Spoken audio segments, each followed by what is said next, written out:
le point de friction qui va tout faire exploser. Le désarmement. Exactement. Pour Gbagbo, la logique est implacable, non négociable. On désarme d'abord les rebelles, on réunifie l'administration, et ensuite, seulement ensuite, on organise des élections. Il dit qu'il n'a cessé de le réclamer. Et pourtant, les élections ont eu lieu avant que ce désarmement soit complet. Il utilise une phrase très révélatrice. « Répressé de toutes parts, j'ai consenti ». J'ai consenti, ça sonne presque comme un aveu sous la contrainte. De quelle pression il parle? Il vise très clairement ce qu'il appelle l'Occident et l'ONU. Dans sa narration, il n'est plus maître du calendrier. Il est celui qui subit la pression d'acteurs extérieurs qui veulent des élections à tout prix, même si les conditions de sécurité ne sont pas là.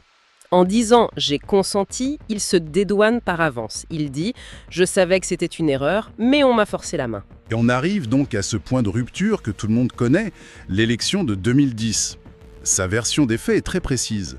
Premier tour, il est en tête avec 38%, Ouattara à 32%, pas de surprise. Mais le second tour, il qualifie ça de pagaille. C'est le chaos. Les deux camps se proclament vainqueurs.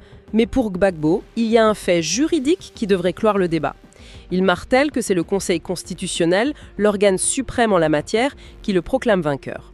Pour lui, le légaliste, l'affaire est tendue. La loi a parlé. Sauf que le reste du monde n'est pas de cet avis. Et voilà la fracture béante.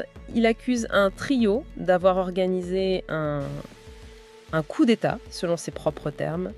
Il nomme Alassane Ouattara, son ami Nicolas Sarkozy, l'ironie est palpable, et le représentant de l'ONU.